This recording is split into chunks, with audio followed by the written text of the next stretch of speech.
చూడు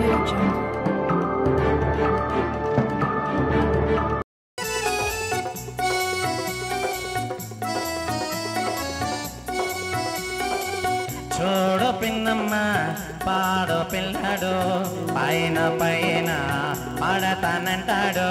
చూడు పిన్నమ్మ పాడు పిల్లాడు పైన పైన పడతానంటాడు. చూడు పిన్నమ్మ. ఇప్పుడు ఈ సైబర్ క్రైమ్ వాట్సాప్ ఫేస్బుక్ సంబంధించి ఫిర్యాదు ఇచ్చిన వాళ్ళ పేర్లు గోప్యంగా ఉంచుతామని చెప్పారు. ఇప్పుడు ఈయన హోమోసెక్సువల్ కన్నా అనే విషయం తెలిసింది. బయటనే పేరు బయటకు వస్తే ఇబ్బంది కండి, డైరెక్ట్ పేరు చెప్పేసారు. ఆయన అనుమతితో చేయడం జరిగిందండి. బట్ ఇన్ కేసు ఎవరన్నా గోప్యంగా ఉంచాలనుకుంటే బట్ మన ఇంకా మన న్యాయ వ్యవస్థలో ఒక కంప్లైంట్ పర్సూ చేయాలంటే కంప్లైంట్ కంపల్సరీ. సో మన జ్యుడిషియల్ యాక్ట్లో ఇంకా వచ్చి రిఫార్మ్ ఇంకా రాలేదు. అది వచ్చే వరకు మనకి తప్పదు.